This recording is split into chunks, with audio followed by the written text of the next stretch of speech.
الحمد لله نحمده ونصلي على رسوله الكريم أما بعد فأعوذ بالله من الشيطان الرجيم بسم الله الرحمن الرحيم حافظوا على الصلوات والصلاة الوسطى وقوموا لله قانتين. اللہ تعالیٰ نے ہمیں جو شریعت عطا فرمائی ہے، جس شریعت کا نام ہے اسلام، اور اسلام کا معنی ہے اپنے آپ کو اللہ کے تابع کر دینا، اپنے آپ کو اللہ کے حوالے کر دینا. یہ ایسی شریعت ہے، یہ ایسا دین اسلام ہے جس میں آدمی کی ہر بات میں شریعت کے احکامات ہیں. یوں آدمی اس طرح اپنی زندگی گزار سکتا ہے جس کی میں اس کی ہر چیز عبادت ہو. ہر معاملے میں بندہ اپنے آپ کو اللہ کے تابع اور حوالے کر رہا ہے. پھر اس کے لیے بڑی توجہ کی، ریاضت کی ضرورت ہوتی ہے، جس کی وجہ سے یہ تمام امور ہوتے ہیں. سیدھی سطح یہاں تک کہ کھانا اور پینا بھی عبادت بن جاتا ہے، دنیاوی امور بھی شریعت کے تابع ہوں تو وہ بھی عبادت ہے. یہ سب اللہ کی نعمت ہے. اللہ رب العالمین کی نعمتوں میں لوگ صرف دنیا کی نعمتوں پر غور کرتے ہیں، کہتے ہیں یہ نعمت ہے، اور دین کی نعمت کو نعمت سمجھتے نہیں ہیں. یہ بہت بڑے گناہ کی بات ہے. اصل نعمت وہ ہے جو دین کی ہے. یہاں پر بھی یہ عظیم نعمت ہے. اللہ نے اس میں جتنا سکون، جتنا اطمینان رکھا ہے دنیا کے اندر، تو اس کا لاکھواں حصہ بھی نہیں ہے. پھر انہی نعمتوں میں اللہ نے آخرت کی نعمتیں رکھی. انہی نعمتوں میں اللہ تعالیٰ نے اپنا قرب رکھا ہے، اپنی رضا رکھی ہے. وہ کچھ رکھا ہے کہ سبحان اللہ، ساری نعمتوں میں عظیم نعمت یہ اسلامی امور، اسلامی احکامات.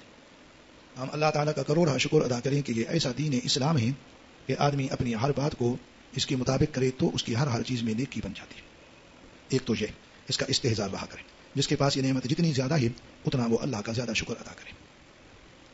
طالب العلم بہت زیادہ ادا کرے کہ اللہ نے اس کو رکھا ہی اس میں ہے. وہ بچپن سے ہمیشہ مسجد میں، مدرسے میں رکھا. وہ ہماری کوتاہی ہے، غفلت ہے، فضولیات ہیں، ہم اس کے معترف ہیں، مگر مجموعی تو ترتیب ہے وہ بہت ہی عالی ترین ہے، عظیم ترین ہے. اب اس زمانے میں اس سے بڑھ کر کون اور کسی نعمت میں ہوگا. ہم اللہ کا بہت شکر ادا کریں. اللہ نے سارا دن اپنے گھر میں، اپنے مدرسے میں ڈال رکھا ہے. کروڑا شکر ہے. کھانا یہاں ملے، پینا یہاں ملے، جو بھی مدرسے کے اندر پڑھنے والا ہے، پڑھانے والا ہے، سارا کام اللہ نے بنا دیا. باہر کا کوئی کام ہی نہیں. پھر ان نعمتوں میں پھر اللہ تعالیٰ نے پھر یہ نعمتیں بھی درجہ بدرجہ ہیں. پھر خاص عبادات کی نعمتیں ہیں. ان عبادات میں پھر ایک نماز کی عبادت ہے. آج اسی کا ذکر مقصود ہے. نماز اللہ رب العالمین نے ہمیں عطا فرمائی ہے الحمدللہ. کبھی دماغ میں بوجھ نہ ہو، دل پہ نہ ہو یہ نماز کیوں ہے، صبح صبح کیوں اٹھنا ہوتا ہے. اللہ کا کروڑا شکر ہے. یہ وہ عبادت دی ہے، وہ نعمت دی ہے کہ سبحان اللہ، جس میں بندے کو اللہ کا قرب ملتا ہے. بندہ اپنے رب سے باتیں کرتا ہے. اس سے بڑی کوئی چیز ہے؟ میاں یہ بتلاؤ، کوئی آدمی ہو جس کا دنیا میں اٹھنا بیٹھنا بادشاہ سے ہو، اس سے بولتا بیٹھتا، لوگ کہیں گے وہ ہمارے ہاں تو یہ چیز آہ کی ہے، واہ کی نہیں ہے. مگر دنیا کی ایک حقیر ترین مثال دی ہے. اعلیٰ بات کے سمجھنے کے لیے مثالیں حقیر ہوتی ہیں. کیا کہنے ان کے جو رب العالمین کے ساتھ بات ہوئی ہوتی ہے. اس لیے نماز کو کہا جاتا ہے مناجات ہے. اللہ سے سرگوشیاں ہوئی. اللہ نے پھر ہمیں نماز دی ہے. اس کا فضل و کرم ہے. کچھ نمازیں فرض فرمائی ہیں، یہ اس کا بڑا احسان ہے. کچھ نوافل دی ہیں، یہ بھی اس کا بڑا احسان ہے. ہم کو بات تو پوری سمجھ مجھ کو آتی نہیں ہے، مگر جتنی بات ہے بندہ اتنا تو کہے سن لے. فرض فرمائیں، اگر نہ فرماتے ہم میں سے کئی ایسے ہوتے پڑھتے ہی نہ. فرض تھوڑی ہے. مخصوص فرائض دے کر بقیہ کو اللہ نے نوافل بنایا، یہ بھی احسان ہوا. فرض ہوتے ہم ان کو چھوڑ بیٹھتے کتنا گناہ ہوتا. پھر فرائض میں بھی اللہ نے وہ چیز رکھی ہے جس میں بندوں کو اللہ کا قرب ملتا ہے. پھر نوافل میں خواب و نماز ہوں، روزے ہوں، کوئی ہو، اس میں تو اللہ نے ایسا رکھا ہے اگر کوئی ان کا اہتمام کرے تو اللہ تعالیٰ اسے اپنا محبوب بنا لیتے ہیں. پھر حدیثیں ہیں، ان کی تشریحات ہیں، وہ ادھر تک جانا ابھی مشکل ہے کیونکہ ساری گفتگو ایک آدھ بات پہ نہیں رکھنی ہے. تو فرائض بھی اللہ نے دیے، نوافل بھی اللہ نے دیے. پھر فرائض کے اللہ تعالیٰ نے مختلف اوقات رکھے، اس کے اپنے نقطے ہیں، مسئلے ہیں. سبحان اللہ. ہم نے نمازوں کی پابندی کرنی ہے. نماز یہ محض کوئی ایک رسمی عبادت نہیں ہے. اللہ نے اس کے اندر وہ عبادتیں رکھی ہیں اور وہ فضائل رکھے ہیں کہ آدمی کے خواب و خیال میں بھی نہیں ہے. پھر جب عظیم عبادت ہے تو اللہ نے یہ کثرت سے عطا فرمائی ہے. دن رات میں عطا فرمائی، صبح و شام میں عطا فرمائی. ہماری دن کی ابتدا اسی سے، ہمارے دن کا اختتام اسی پر، ہماری رات کی ابتدا اسی سے، ہماری رات کا اختتام اسی پر، ہمارے سونے کی ابتدا اسی سے، ہمارے جاگنے کی ابتدا اسی سے. یہ اللہ تعالیٰ کا فضل ہے. اللہ نے ہمیں یہ نعمتیں عطا فرمائی. طبیعت پہ سکر ہو اور ان کیفیات کا احساس نہ ہو، نماز آدمی نہیں پڑھتا. ہو جائے تو بندہ کہ چھوڑوں ہی نہ. اتنی تو یہ لذیذ چیز ہے. نبی کریم صلی اللہ علیہ وسلم فرماتے ہیں نماز میری آنکھوں کی ٹھنڈک ہے. جس چیز میں بہت زیادہ لذت ہو، مزہ ہو، اس کو محاورے میں کہتے ہیں میری آنکھوں کی ٹھنڈک. کچھ لوگوں کے چھوٹے چھوٹے بچے ہوتے ہیں، بھائی میری آنکھوں کو دیکھتا ہوں دل بڑا خوش ہوتا ہے. میں دیکھو پھر چھوٹی سی بات دی، وہ تو پتہ نہیں کیسی قرۃ عین ہوگی، وہ تو سبحان اللہ. تو ایسے اللہ ہمارے لیے بھی نماز کی کیفیت یہ بنا دے. نماز پڑھیں بس دل ٹھنڈا ہو. لذت آ جائے, مزہ آ جائے. کسی نماز کا وقت آیا, نماز نہیں پڑھی ہے, بس دل پہ بوجھ ہے, اسی کے لیے نماز اچھے طریقے سے نہیں ہوئی, جماعت سے نہیں ہوئی, طبیعت پہ بوجھ ہے, مزہ نہیں ہے. اللہ ہماری نماز کو آنکھوں کی ٹھنڈک بنا دے. اللہ تعالیٰ نے نماز کو مومن کا معراج بنایا ہے. روحانیت کو عروج ملتا ہے, اوپر ترقی, جتنا عروج ملتا ہے اتنا بندہ اللہ تعالیٰ کے قریب ہوتا ہے. ویسے بھی سجدے کے بارے میں سجدہ کرنے میں یہ قریب آ جاؤ, سجدہ کرنے میں کیا ہوتا ہے, اللہ کا قرب. اقرب ما یکون العبد من ربہ وهو ساجد, بندہ اپنے رب کے سب سے زیادہ قریب اس وقت ہوتا ہے جب وہ سجدے میں ہوتا ہے. سجدے میں بندہ اپنے رب کے قریب ہوتا ہے. اللہ نے نماز دی, پھر عرض کیا ہما انواع کی عبادت.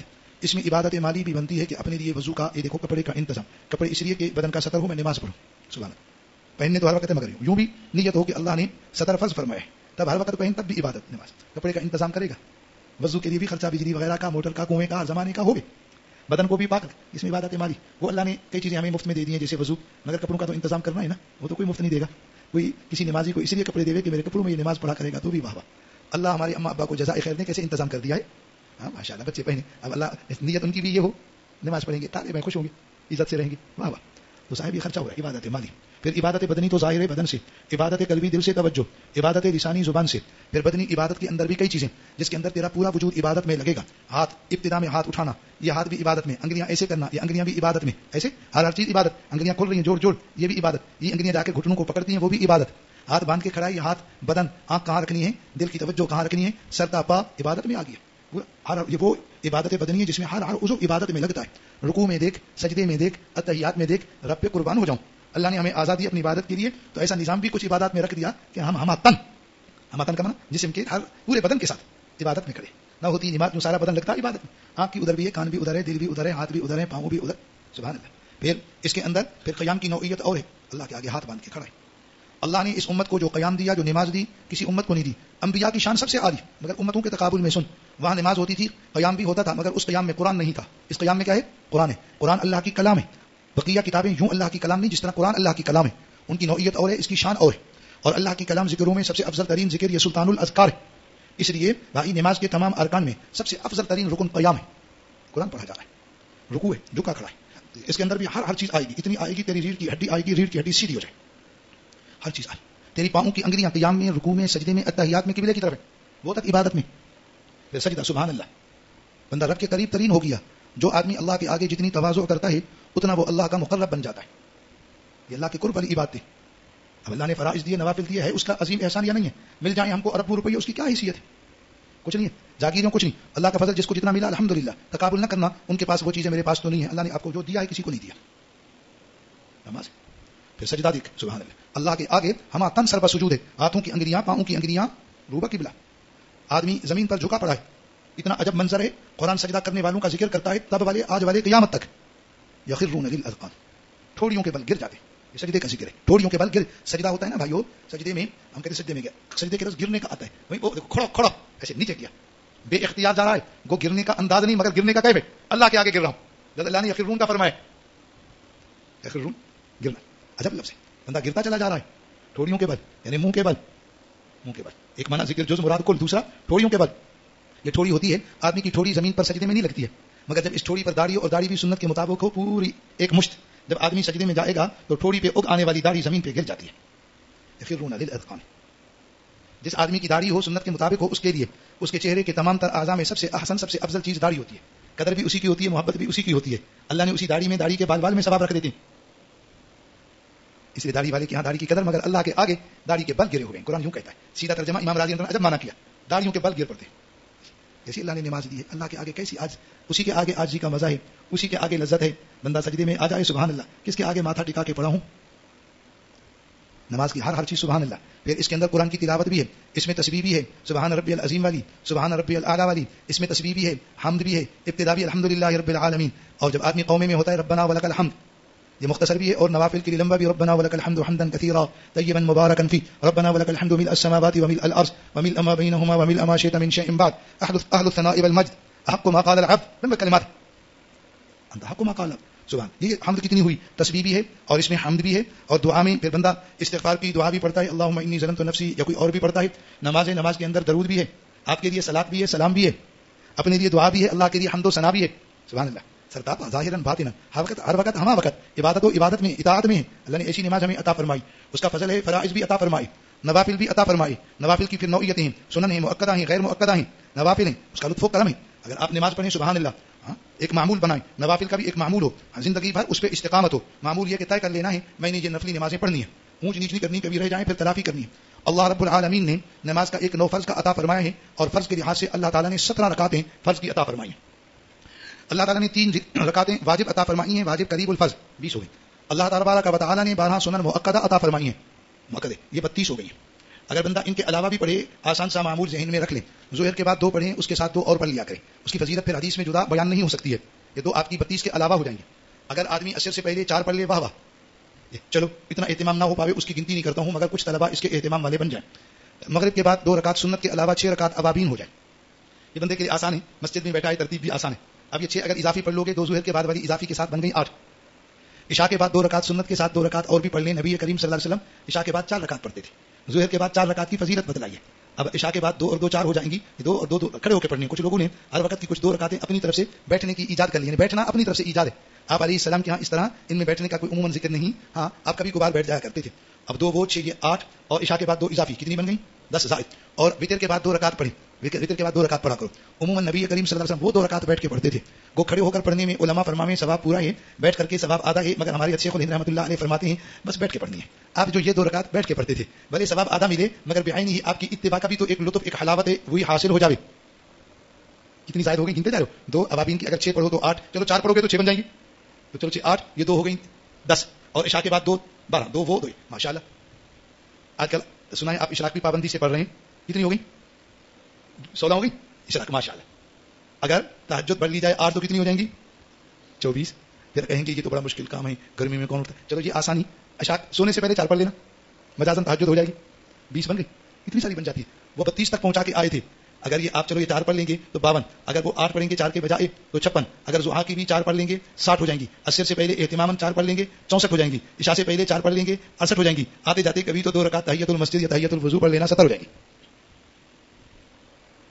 لمبا معمول ہو جائے گا, شاید قابو نہ رکھ سکے.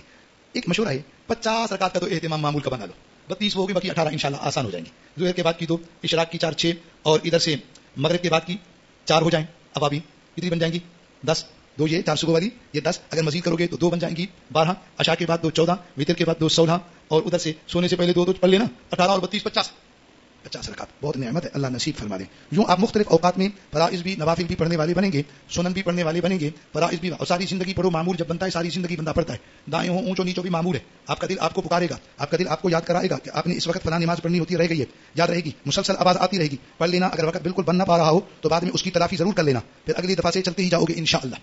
تہجد کی بھی تلافی ہوتی ہے, جو اہتماماً تہجد پڑھیں رہ جائے تو اشراق کے موقع پر وہ پڑھ لیں, 4 اشراق پڑھیں, 8 وہ پڑھیں, 12 ہو جائیں گے.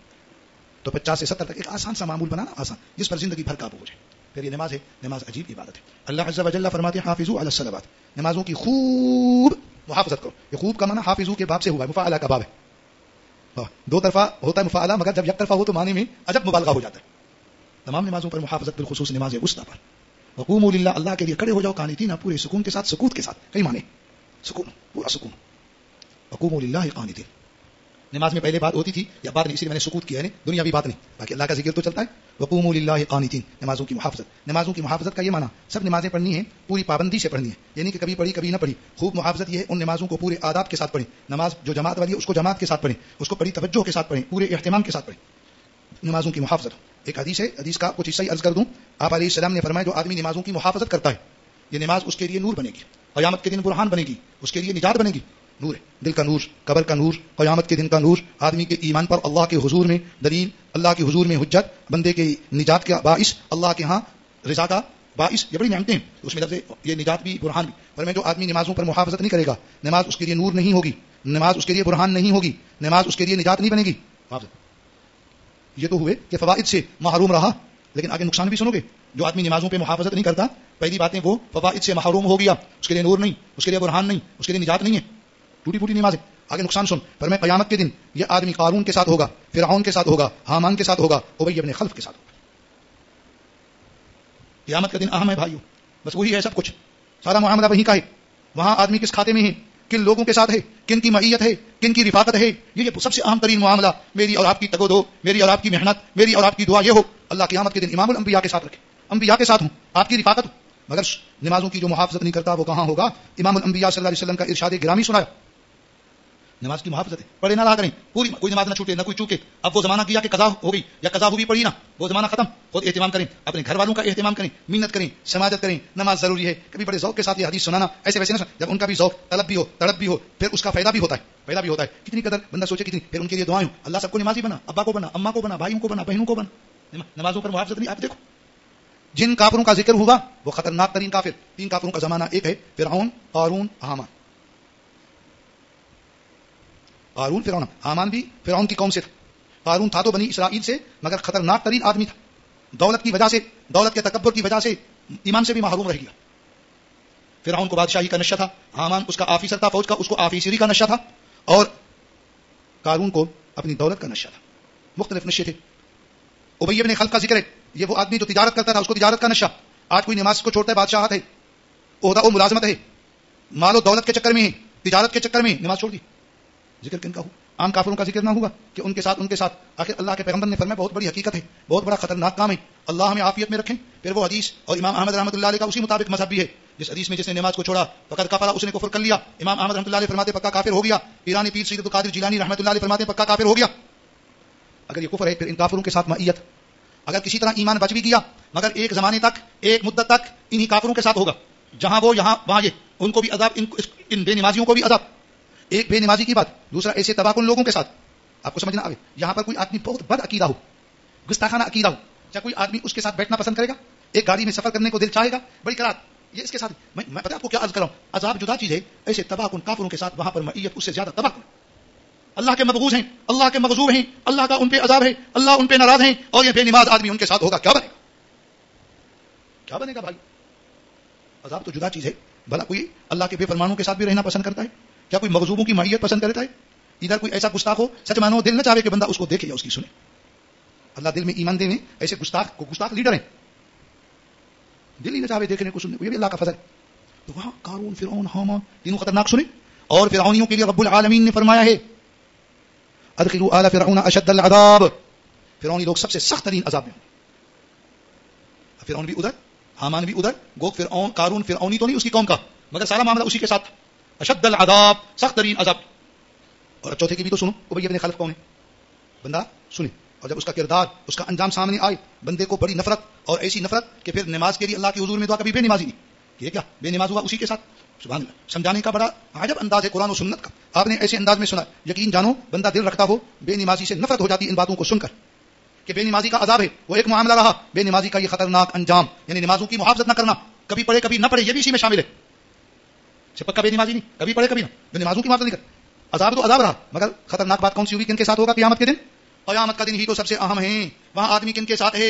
احشروا الذین ظلموا وازواجہم وما كانوا يعبدون من دون اللہ، حکم ہوگا ان کو آپس میں جمع کرو، وَإِذَا النُّفُوسُ زُوِّجَتْ وَإِذَا النُّفُوسُ زُوِّجَتْ، حکم ہوگا وَامْتَازُوا الْيَوْمَ أَيُّهَا الْمُجْرِمُونَ، مجرموں جدا ہو جاؤ، علیحدہ ہو جاؤ، نیک لوگوں سے ان کو جدا کر دیا جائے گا۔ کیا اس وقت حالت ہوگی؟ بندہ یہاں ڈرے وَامْتَازُوا الْيَوْمَ أَيُّهَا الْمُجْرِمُونَ کو پڑھ کر کے بھی پریشان ہو جائے، کہیں ان میں شامل نہ ہوں، کہ میرے لیے بھی یہ ہو کہ وَامْتَازُوا الْيَوْمَ، کیا بنے گا؟ نہ بندہ مرنے کا، نہ جینے کا، نہ توبہ کا، نہ معافی کا، نہ وہاں گریا کا، نہ زاری کا، نہ کچھ ہونے کا، نہ کچھ، عذاب جدا۔ یہ سب سے تباہ کن بات، اللہ کے نیک بندوں سے مجرم جدا کر دیے گئے، ایک طرف چوروں کو چوروں کے ساتھ ملا دیا جائے گا، بدکاروں کو بدکاروں کے ساتھ، فلاں کو فلاں کے ساتھ۔ ابھی آپ نے سنا جو نمازوں کی محافظت نہیں کرتے وہ کن کے ساتھ؟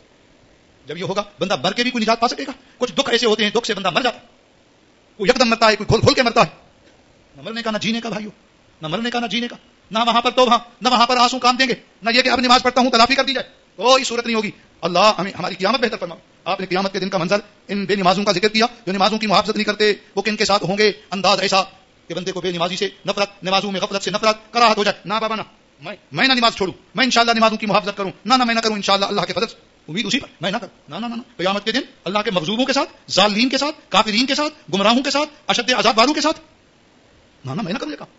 نفرت دلوائی ہے کوئی کیفے دل رکھنے والا جو بات کو سنے بھی صحیح سمجھے بھی صحیح۔ ابی بن خلف مکے کا بدترین کافر، بدترین کافر، احد کے میدان میں آ گیا تھا، ایک وقت ایسا تھا اللہ شکست سی ہو گئی، کوئی صحابی ادھر کوئی ادھر، آپ کے ساتھ چند صحابہ بچے، کافروں کا حملہ یلغار ہو گئی، کہتے 200 کے قریب کافر سیدھا آپ پہ چڑھ گیا، وہاں کچھ مہاجر تھے کچھ انصاری، آپ نے فرمایا کون ان کو دور کرے گا؟ ایک انصاری بڑھتا ہے محبوب کے آگے کٹ جاتا، عجب قصہ ہے، وہ بیان کرنے کا بھی نہیں موقع، واپس آئیے۔ ابی بن خلف میدان میں کہتا پھرتا ہے میں محمد کو قتل کروں گا، صلی اللہ علیہ وسلم قریب آ رہا ہے. صحابہ کرام نے اس کو روکنا چاہا, آپ کے قریب ہی نہ آئے, آپ کے قریب ہی نہ آئے. آپ نے فرمایا قریب آنے دو. صحابی سے آپ نے نیزہ لیا, ایک ہتھیار, وہ قریب جب آیا آپ نے اس کو تھوڑا سا مارا, اس کی گردن کے اوپر لگا, صرف ایسے جیسے جھریٹ سی ہوتی, جیسے کوئی تھوڑا سا کانٹا کسی کو لگتا ہے اور نشان سا پڑتا ہے, بس ایسے چیختا ہوا پیچھے بھاگا, پورے احد کے میدان میں چیختا پھرتا تھا. کسی نے کہا اتنی سی بات پر, کہتے پوچھو مجھ سے یہ تکلیف تم سب پہ تقسیم کروں, زندہ نہ رہو. اب اسی میں وہ مرا. یہ وہ واحد کافر ہے جو جہاد کے اندر امام الانبیاء صلی اللہ علیہ وسلم کے ہاتھوں قتل ہوا. اب ایک اور حدیث سن, فرمایا قیامت کے دن اس آدمی کو سب سے زیادہ سخت عذاب ہوگا جس نے نبی کو قتل کیا یا جس کو نبی نے قتل کیا. نبی رحمت والے ہوتے ہیں, کسی کو قتل کریں گے سمجھو کتنا خطرناک ہے. ابی بن خلف وہ جس کو امام الانبیاء نے قتل کیا, سخت عذاب ہوگا کہ نہیں ہوگا؟ نبیوں میں بھی امام الانبیاء, جہاد کے اندر بھی آپ کے ہاتھوں قتل ہوا, ایک واحد آدمی قتل ہوا, یہ وہی ابی بن خلف. اب بندے کو کرا دو ابی بن خلف, وہ جو آپ کے قتل کے در پہ تھا, اور وہ خطرناک عذاب والا, وہ خطرناک مغضوب جو آپ کے ہاتھوں قتل ہوا. اللہ میرے اللہ ہمارے اوپر رحمت فرما دینا. قیامت کے دن اسی کے ساتھ بندہ ہوگا, کیا بنے گا؟ حشر ہو جائے, تباہ نہ ہوگی. بتلاؤ اس سے بندہ مر جائے بہتر نہیں, مگر میں عرض کرتا ہوں تو مرنا بھی مقدر نہیں. ہے میرے اللہ یہ دن نہ دکھلانا ہمیں, فرعون کے ساتھ نہیں, قارون کے ساتھ نہیں, حامان کے ساتھ, ابی بن خلف. میرے اللہ یہ دن نہ دکھلانا, ہم تیرے نبی کے ساتھ, تیرے نبی کے صحابہ کے ساتھ. ومن يطع الله والرسول فاولئك مع الذين انعم الله عليهم من النبيين والصديقين والشهداء والصالحين وحسن اولئك رفيقا. اللہ کے رسول کی اطاعت کرنے والے کن کے ساتھ ہوں گے؟ انبیاء, صدیقین, شہداء اور صالحین. اللہ نصیب فرما دے. میں آپ کو عرض کروں, اللہ نصیب, میں تو یوں سمجھوں ایسی خوشی ہوگی کہ بندہ خوشی سے کہیں مرنا چاہے وہاں. ہائے یہ زندگی بھی مزیدار بن گئی, یہ ساری زندگی, یہ ساری محنت, ساری تگو ادو اس لیے اللہ راضی ہوں, اللہ کا قرب ملے, امام الانبیاء کی ساتھ ہوں, یہ ساری تگو, اور کس لیے اللہ یہ ہم کو نیت عطا فرمائے. یہ گھر چھوڑنا, ہر چیز چھوڑنا, اپنا گھر چھوڑ کر اس کے گھر آ پڑنا کیوں, اس کے در آ پڑنا کیوں, پھر رکھا بھی ایسے کہ اسی کے در کے ہو رہی ہے, ضرورت کے بغیر بندہ باہر نہ جائے. اللہ ایسی عافیت دیں بندے کے لیے باہر کی کوئی مشکل ہی نہ رہے. نماز بس وقت بہت تھوڑا سا رہ گیا, اصل میں بہت باتیں عرض کرنی تھی, بس اتنا. نمازوں کا انشاءاللہ اہتمام, فرائض بھی, نوافل بھی, ایک ترتیب, اس میں اللہ کا قرب ملتا ہے. نماز میں بندہ اللہ سے باتیں کرتا ہے, اللہ کے آگے جھک کے کھڑا ہوتا ہے, اس کے آگے گرا پڑا ہے, سبحان اللہ. کبھی کسی کے آگے جھکو گے, گرو گے, کبھی منع ہے ادھر اس کے آگے, کیا عجب مزہ, کیا لطف, کبھی اس کے گھر میں, کبھی کہاں ہر جگہ اللہ نے دے دی, ادھر بھی پڑھ ادھر بھی پڑھ, سبحان اللہ. اللہ نے بڑی نعمت دی. نماز با جماعت کا اہتمام, عرض تو بہت کچھ کرنا تھا, مگر کبھی کسی اور موقع کے لیے انشاءاللہ. سبحان ربک رب العزت عما یصفون وسلام علی المرسلین والحمد للہ رب العالمین.